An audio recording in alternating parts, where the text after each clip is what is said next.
Assalamualaikum warahmatullahi wabarakatuh. Perkenalkan, nama saya Ilyana Yuhera Nasrina. Di sini saya akan mempresentasikan bab 9 tentang dasar dari perilaku kelompok. Mendefinisikan dan mengklarifikasikan kelompok. Kelompok atau grup merupakan dua individu atau lebih yang berinteraksi dan saling bergantung, yang datang bersama-sama untuk mencapai tujuan-tujuan tertentu. Kelompok dapat bersifat formal maupun informal. Kelompok yang memiliki sifat formal atau formal group adalah suatu kelompok kerja yang ditetapkan oleh struktur organisasi, misalnya 6 anggota awak pesawat maskapai penerbangan. Kelompok yang bersifat informal atau informal group adalah kelompok yang tidak ditetapkan strukturnya secara formal ataupun tidak ditetapkan secara organisasional. Misalnya, 3 karyawan departemen berbeda yang secara teratur makan siang bersama. Mengapa orang-orang membentuk kelompok? Teori identitas sosial atau social identity theory adalah sudut pandang yang mempertimbangkan ketika dan kapan para individu mempertimbangkan para anggota kelompoknya sendiri.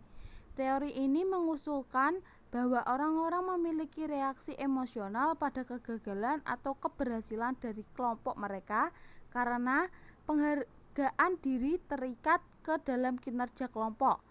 Identitas sosial membantu kita memahami siapa kita dan di mana kita cocok dengan orang lain. Tetapi identitas sosial dapat memiliki sifat negatif. Di atas perasaan penderitaan orang lain, favoritisme dalam kelompok kadang pula terjadi.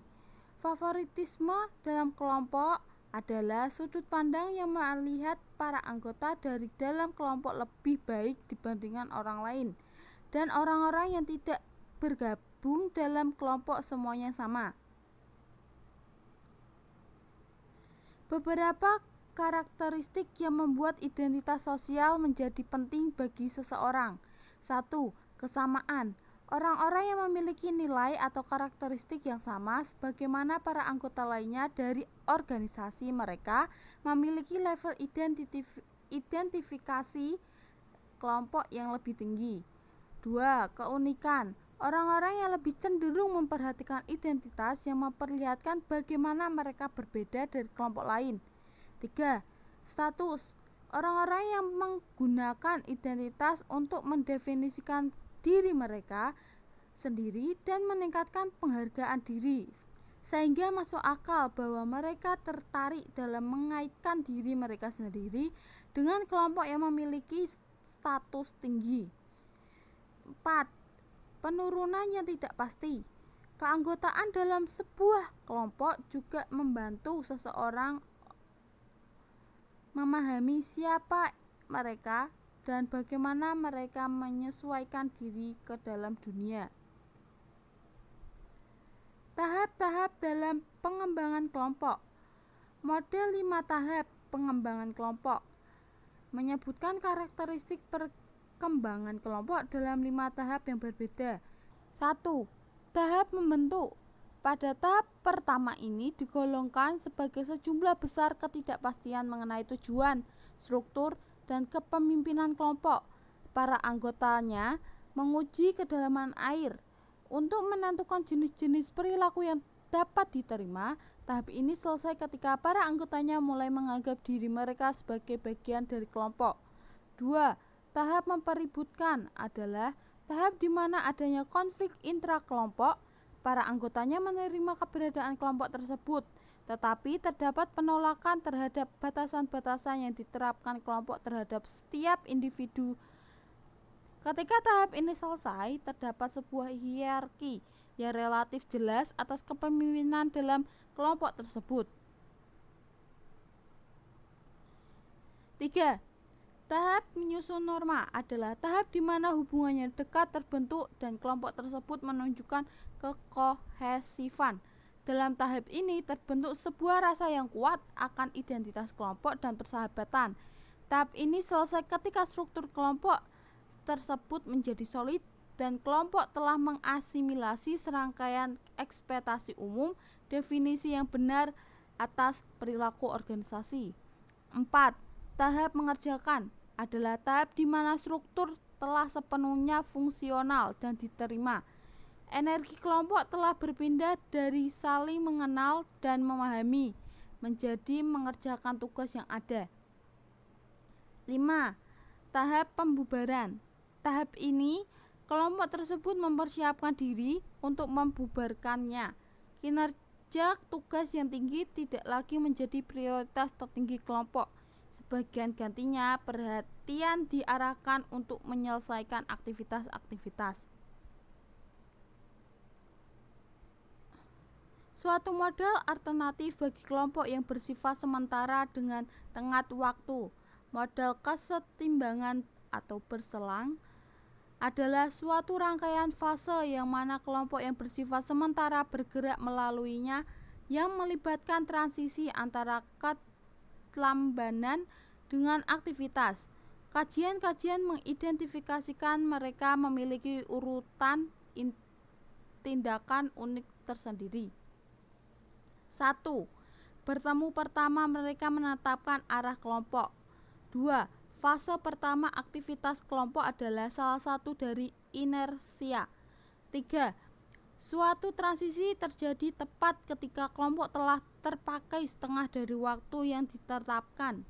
4. Transisi ini memprakarsai perubahan besar. 5. Fase kedua dari inersia mengikuti transisi. 6. Pertemuan terakhir kelompok dicirikan oleh aktivitas yang diakselerasikan.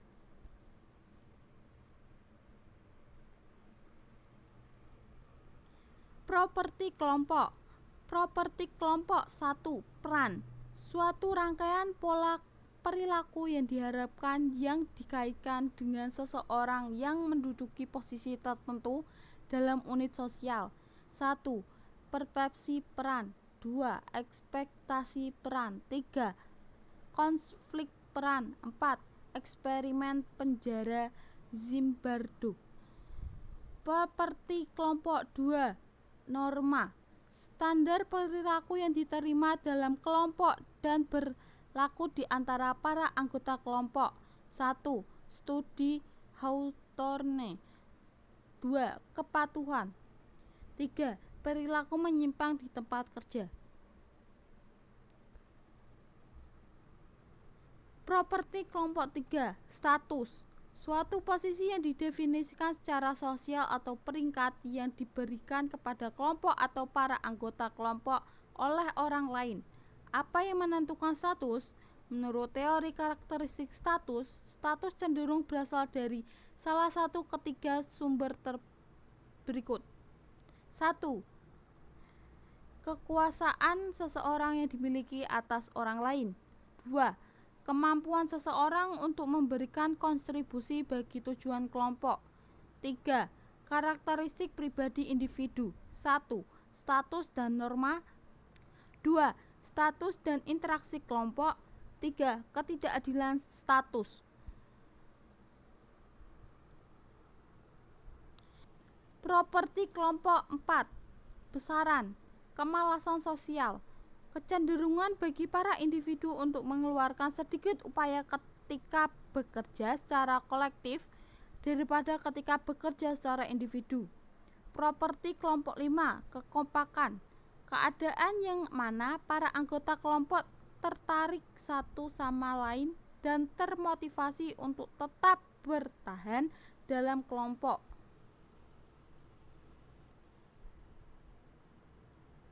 Properti kelompok 6. Keragaman. Sejauh mana para anggota dari suatu kelompok memiliki kesamaan atau berbeda dari satu sama lain. 1. Pengambilan keputusan kelompok ada 4. 1. Kelompok versus individu. 2. Kelemahan pengambilan keputusan kelompok. 3. Efektivitas dan efisiensi. 4. Ringkasan. 2.